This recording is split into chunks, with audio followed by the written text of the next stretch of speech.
അള്ളാഹു വിശുദ്ധ ഖുർആനിൽ പറയുന്നു. ആദം എന്ന ആദ്യത്തെ മനുഷ്യൻ ആദം നബിയാണ്. ആദ്യത്തെ മനുഷ്യൻ പ്രവാചകനാണ്.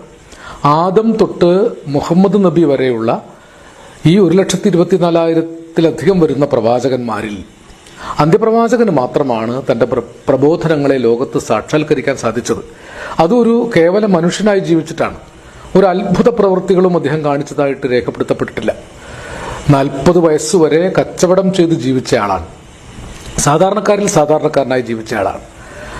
പ്രബോധനം തുടങ്ങിയ കാലത്ത് അദ്ദേഹം തന്നെ കേൾക്കാൻ തടിച്ചുകൂടിയ ബന്ധുക്കളും അടുത്ത മിത്രങ്ങളും അടങ്ങുന്ന ചെറിയ സദസ്സിനോട് ചോദിച്ചു, ഈ കാണുന്ന സഭാമലയുടെ പിന്നിൽ നിന്ന് ഇപ്പോൾ ഒരു സൈന്യം നിങ്ങളെ ആക്രമിക്കാൻ വരുന്നു എന്ന് ഞാൻ പറഞ്ഞാൽ നിങ്ങൾ വിശ്വസിക്കുമോ?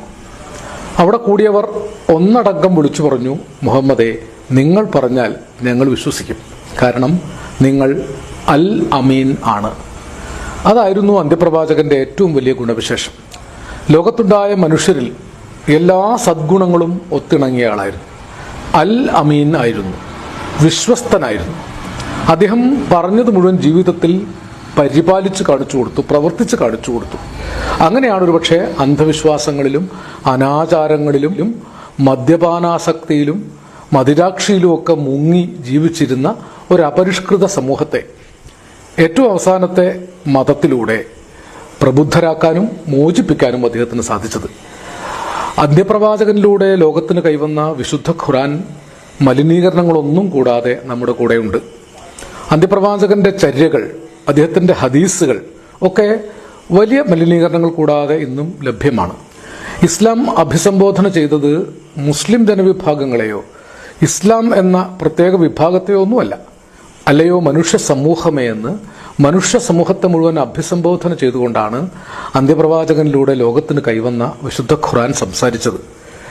വിശുദ്ധ ഖുർആനിലെ ഞാൻ എപ്പോഴും മനസ്സിൽ കൊണ്ടു നടക്കുന്നൊരു വചനമുണ്ട്, മനുഷ്യരെ, നിങ്ങളെ ഞാൻ ഒരു സ്ത്രീയിൽ നിന്നും പുരുഷനിൽ നിന്നും സൃഷ്ടിച്ചിരിക്കുന്നു. നിങ്ങൾക്ക് വിവിധ ഗോത്രങ്ങളുടെ അടയാള വ്യത്യാസങ്ങൾ തന്നിരിക്കുന്നത് നിങ്ങൾ തമ്മിൽ തമ്മിൽ തിരിച്ചറിയാൻ വേണ്ടി മാത്രമാണ്. ലോകത്തുള്ള എല്ലാ മനുഷ്യരും ഏകോദര സഹോദരന്മാരാണെന്ന് പഠിപ്പിച്ച ഉദാത്തമായ സാഹോദര്യവും നീതിബോധവുമാണ് അന്ത്യപ്രവാചകനിലൂടെ ലോകത്ത് പ്രചരിക്കാനിടവന്ന ഇസ്ലാം പ്രചരിപ്പിച്ചത്. വിജ്ഞാനമായിരുന്നു ഇസ്ലാമിന്റെ ഏറ്റവും പ്രധാനപ്പെട്ട കാഴ്ചപ്പാട്.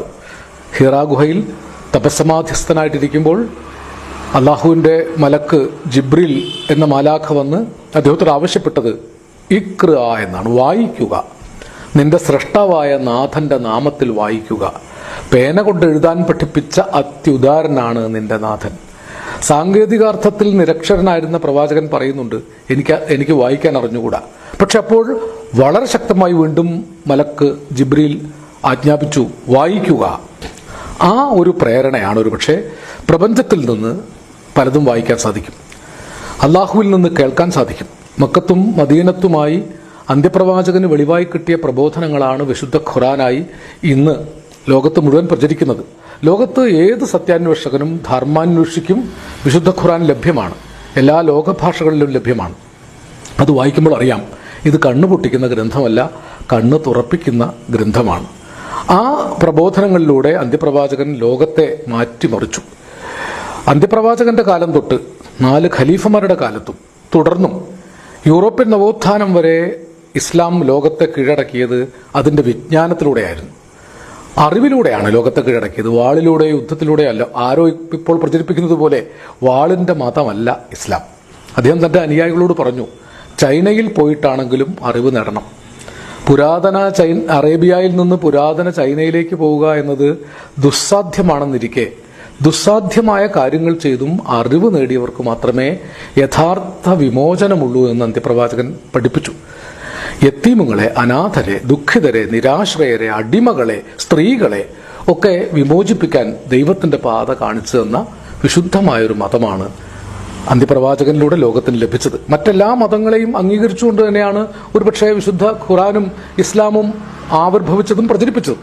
ഈ 1,25,000 പ്രവാചകന്മാരിൽ ഞാൻ വിചാരിക്കാറുണ്ട്, അവതാരങ്ങളെന്ന് ഭാരതീയർ കരുതി പോരുന്ന ശ്രീകൃഷ്ണനും ശ്രീരാമനും ബുദ്ധ മതസ്ഥാപകനായ ശ്രീബുദ്ധനും ജൈനമത സ്ഥാപകനായ വർദ്ധമാന മഹാവീരനുമൊക്കെ ഈ 1,24,000 ആയിരത്തിലധികം വരുന്ന പ്രവാചകന്മാരുടെ പട്ടികയിൽ ഉൾപ്പെടുത്തപ്പെട്ടാൽ അതുകൊണ്ട് എന്തെങ്കിലും അപകടം ഉണ്ടാവും ഞാൻ വിചാരിക്കുന്നില്ല. ഒരുപക്ഷെ മഹാമദൻ എന്ന് ഭവിഷ്യൽ പുരാണത്തിൽ ഭാരതത്തിൽ പറയുന്ന പ്രവാചകൻ ഈ അന്ത്യപ്രവാചകനായ മുഹമ്മദ് നബി തന്നെ ആകാം. നിങ്ങളുടെ പ്രബോധനങ്ങളെ ഈ വിധത്തിലൊക്കെ മനസ്സിലാക്കേണ്ട കാലമായിരിക്കുന്നു. അന്ത്യപ്രവാചകൻ അത് മറയില്ലാതെ പറഞ്ഞയാളാണ്. എനിക്ക് എന്റെ മതം, നിനക്ക് നിന്റെ മതം. തന്നെ കാണാൻ വേണ്ടി വന്ന മതാനുയായികൾക്ക് പ്രാർത്ഥിക്കേണ്ട സമയമായപ്പോൾ തന്റെ പള്ളിയിൽ പ്രാർത്ഥിച്ചുകൊള്ളാൻ അനുവാദം നൽകിയ ആളാണ് അന്ത്യപ്രവാചകൻ. അദ്ദേഹം സഹിഷ്ണുവായിരുന്നു. ഒരു ജൂതന്റെ ശവം കൊണ്ടുപോകുന്നത് കണ്ട് എഴുന്നേറ്റ് നമസ്കരിച്ചപ്പോൾ അതൊരു ജൂതന്റെ ശവമാണ് എന്ന് പറഞ്ഞ അനുയായികളോട് ഞാനൊരു മനുഷ്യന്റെ ശവത്തെയാണ് ആദരിച്ചത് എന്ന് പറഞ്ഞയാളാണ് അന്ത്യപ്രവാചകൻ. അങ്ങനെ പ്രവാചകന്റെ ജീവിതവും പ്രവാചക ചര്യകളും ഹദീസുകളും പരിശോധിക്കുമ്പോൾ അടിസ്ഥാന ജനവർഗങ്ങൾക്ക് മുഴുവൻ സ്വീകരിക്കാവുന്നതേ അദ്ദേഹം പറഞ്ഞിട്ടുള്ളൂ. അയൽവീട് പട്ടിണി കിടക്കുമ്പോൾ വയർ നിറച്ചുണ്ണുന്നവൻ എന്നിൽപ്പെട്ടവനല്ല എന്ന് അന്ത്യപ്രവാചകന്റെ ഒരു ഹദീസുണ്ട്. ഉമ്മയുടെ കാൽച്ചുവട്ടിലാണ് സ്വർഗം എന്ന് പഠിപ്പിച്ചു. ഇസ്ലാം സ്വർഗത്തെ വളരെ പ്രധാനമായി കണക്കാക്കുന്ന മതമാണ്. ഇസ്ലാം അതിന്റെ അനുയായികളിൽ നിന്ന് സന്യാസം ആവശ്യപ്പെടുന്നില്ല. സത്യസന്ധമായ രീതിയിൽ ഉമ്മയെയും വാപ്പയെയും ബന്ധുക്കളെയും മിത്രങ്ങളെയും നാടിനെയും നാട്ടുകാരെയും സ്നേഹിച്ച് നീതിമാനായി ജീവിക്കുക, അള്ളാഹുവിന്റെ ഖലീഫയായി ജീവിക്കുക എന്നാണ് ഇസ്ലാം പഠിപ്പിച്ചത്. ലോകത്തിന്റെ മഹാപ്രകാശമായ യുഗപ്രഭാവ ശക്തിയാണ് അന്ത്യപ്രവാചകൻ മുഹമ്മദ് നബി എന്ന് തിരിച്ചറിയാൻ എനിക്ക് പ്രയാസം ഒന്നും ഉണ്ടായിട്ടില്ല. ഞാൻ പറയുന്നത് ശത്രുക്കളില്ലാതിരുന്ന ഒരു മഹാസ്നേഹത്തിന്റെ കാരുണ്യത്തിന്റെ പ്രതീകമായിരുന്നു അന്ത്യപ്രവാചകൻ. തീർച്ചയായും അന്ത്യപ്രവാചകനെ അനുസ്മരിക്കുമ്പോൾ ലോകത്ത് ശാന്തിയും സ്നേഹവും സമാധാനവും നീതിയും ദൈവത്തിന്റെ ഖലീഫയായി മനുഷ്യൻ ധർമ്മം പുലർത്തുന്ന ഒരു വ്യവസ്ഥയും ഉദയം ചെയ്യും എന്ന് വിശ്വസിക്കാൻ ഞാനും ധൈര്യപ്പെടുന്നു.